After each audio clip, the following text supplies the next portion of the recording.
Have you ever sat across from an elderly loved one, maybe your mom, your dad, or a grandparent, and watched them enjoy a simple plate of food, maybe some warm bread, a little rice, or a serving of potatoes, only for them to feel tired, shaky, or uncomfortable not long after? And you wonder, why does this happen so quickly? Why do some people eat these everyday foods without any issues at all, while others, especially older adults, see their blood sugar jump almost instantly? Here's the part most people never realize. It's not always the bread. It's not always the rice. It's not even the potatoes. Sometimes, it's how you eat them that makes all the difference. And as a medical specialist, let me tell you this, those tiny choices, the order of foods on the plate, the way carbs are paired, even what you drink before you eat, they can completely change the way your body reacts. Because when we're talking about our aging parents, grandparents, or even you, if you're in your golden years, blood sugar isn't just a number. It's comfort. It's energy. It's clarity. It's quality of life. One small mistake with everyday foods could be silently making things harder for your loved one. And one small adjustment could make their meals feel safer, steadier, and so much easier on their body. And here's the beautiful part. You don't need expensive supplements. You don't need complicated diets. You don't need to stop eating the foods you love. Because by the end of this video, you're going to know 5 simple science-backed methods, used by dietitians, geriatric specialists, and metabolic health experts, that can help you or your loved ones enjoy bread, rice, and potatoes without dangerous blood sugar spikes. And I promise you, one of these tips is so simple, so ordinary, most families overlook it entirely. But once you hear it, you'll never look at a plate of food the same way again. So before we go deeper, I want you to do something for me. Comment, "I'm here" below if you want real, practical tips that actually help your loved ones stay healthy in their golden years. Your comment might be the one that encourages someone else to start learning today. And of course, make sure you're subscribed to Golden Years Guide because we're here to help you care for the people who once cared for you. Now, let's get into it. Point 1. Eat carbs after protein or vegetables. Picture this for a moment. You're watching an elderly dad sitting at the table, maybe your own father, and the first thing he reaches for is the bread. Not because it's his favorite part of the meal, but because it's soft. It's easy to chew. It's familiar. So he eats the bread first. Then maybe a little bit of egg, maybe some vegetables if they're there. It seems perfectly harmless.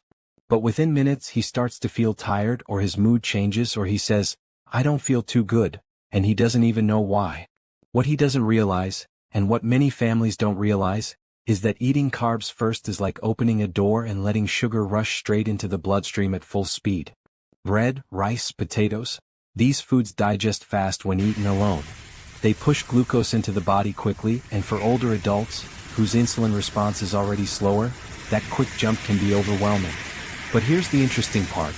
The very same foods can behave completely differently depending on what you eat before them.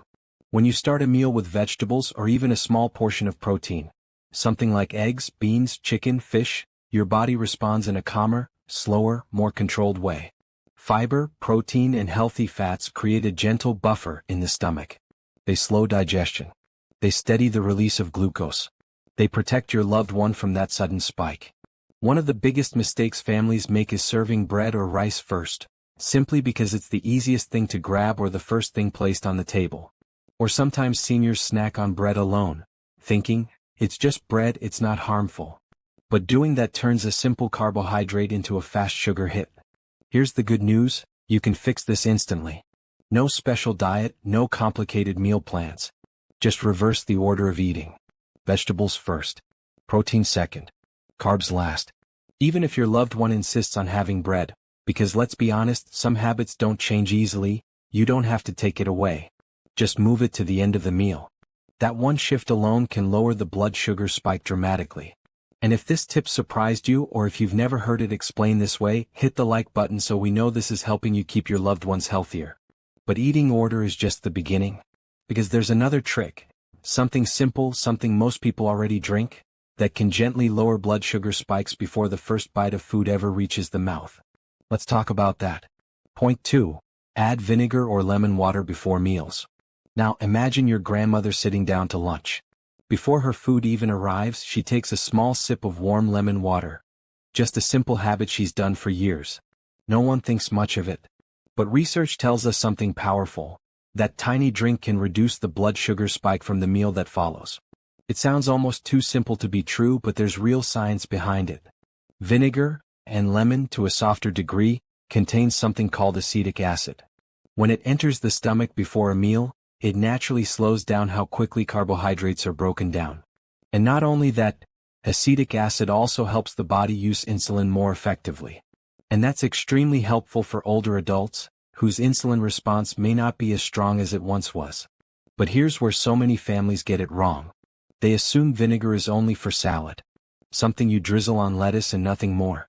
But just 1 tablespoon of apple cider vinegar mixed with water can make a noticeable difference in the way the body handles bread, rice, or potatoes. If your loved one doesn't like vinegar, no problem. Warm lemon water works beautifully. Even adding a vinegar-based dressing to vegetables before the main meal helps. Before meals, try one of these. 1 tablespoon of apple cider vinegar in a glass of water. Or warm lemon water. Or simply add a light vinegar dressing to a small serving of vegetables. These tiny habits may feel small, but they create real, measurable changes inside the body. And I have to say this gently. If you're learning something new today and you still haven't subscribed to Golden Years Guide, what exactly are you waiting for? Go ahead and subscribe, or tell us in the comments why you're holding back. We're genuinely curious. Now, we've talked about eating order, we've talked about what to drink before you eat. But let's move into something most families have never even considered. Not what foods you eat, not when you eat them, but how the food itself is prepared. And trust me, this next part is going to surprise you. Point 3. Cook, cool, and reheat carbs for more resistant starch. Think about something simple. Leftover rice sitting in the fridge.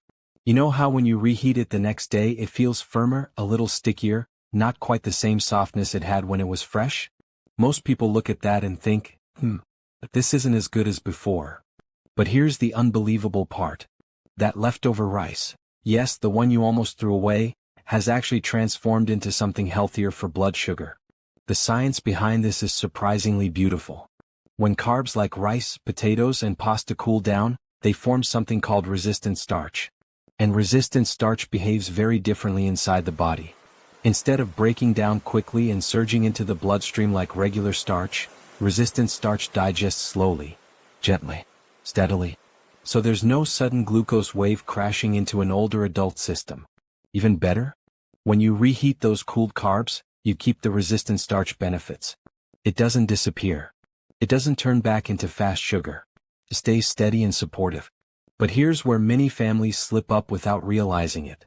Most people cook fresh hot rice or fresh potatoes every single time, believing it's always better, always healthier, always the right choice. But this actually causes a faster spike, especially in seniors who are already sensitive to glucose changes. So here's what you can start doing right away.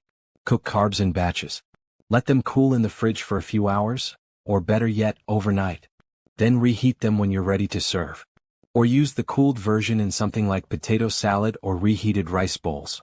This tiny shift, this simple pause between cooking and eating, can make a very real difference. And let me ask you this. Have you tried this before without even knowing the benefits? Or have you noticed that leftovers feel lighter, somehow? If you agree with this or you've experienced it before, tell us in the comments how it was. Your experience might help someone else understand this even better. Now, cooling carbs is powerful. But even with that trick, there's something that matters just as much: what you pair carbs with. Because the truth is, portion isn't the only thing seniors often get wrong. It's the combinations. Point 4. Pair carbs with healthy fats and fiber. Let's imagine another everyday moment. Your mom takes a bite of plain bread, soft, warm, and easy to chew. Simple and comforting. But that simple piece of bread is absorbed quickly, and within minutes, her blood sugar begins to rise. Now imagine giving her the very same bread. But this time you add a little avocado. Or a thin layer of peanut butter. Or maybe you drizzle a teaspoon of olive oil on it. Nothing dramatic. Nothing expensive. Just a touch of healthy fat. And suddenly her blood sugar stays steadier. Her energy stays better. Her mood stays calmer. What? Because fats and fiber slow digestion.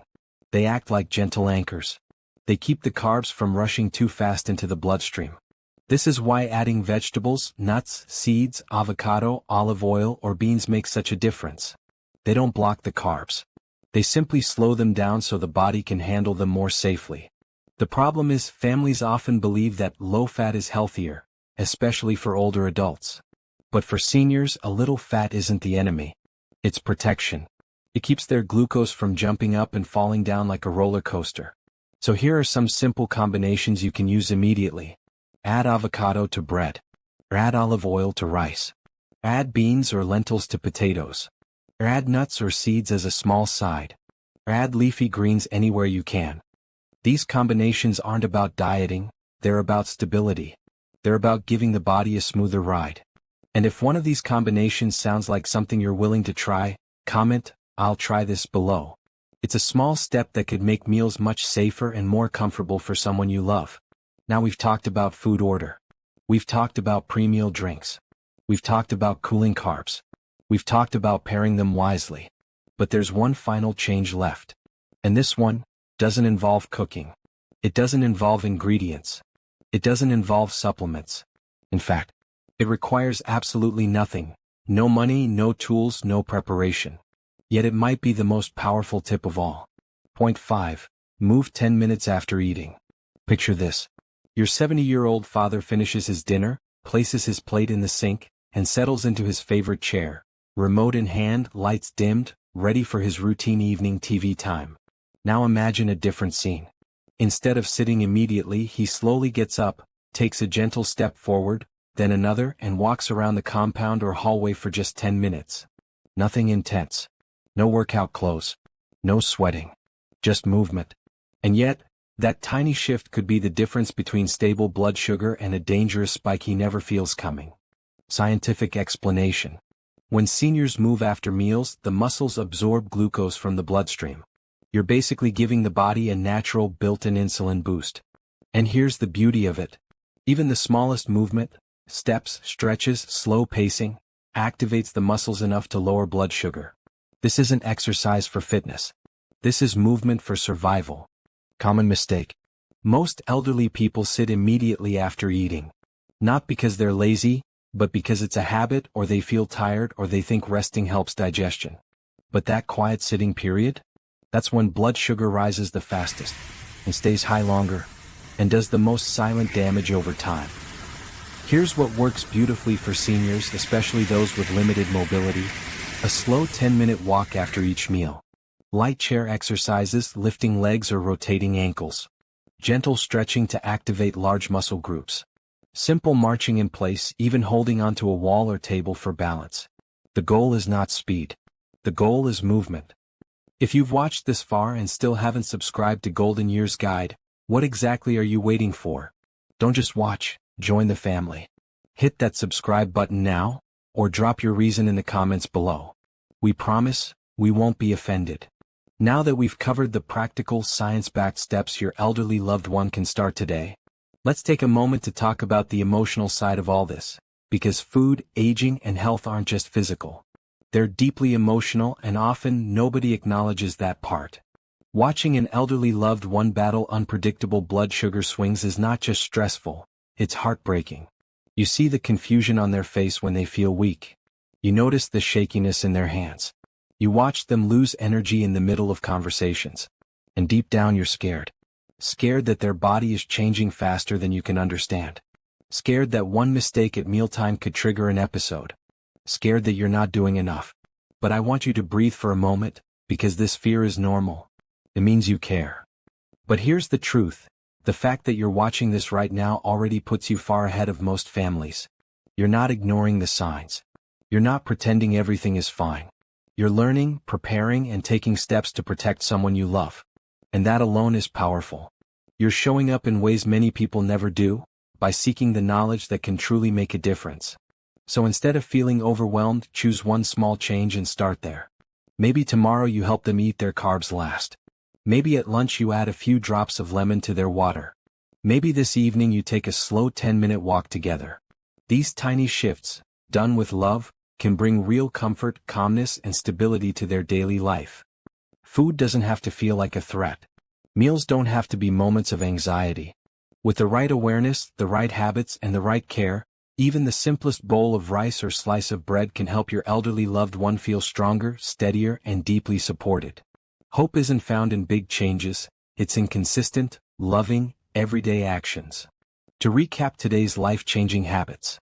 Eat carbs last. Add a splash of vinegar or lemon. Cook, cool, and reheat carbs for more resistant starch. Pair every carb with fats or fiber.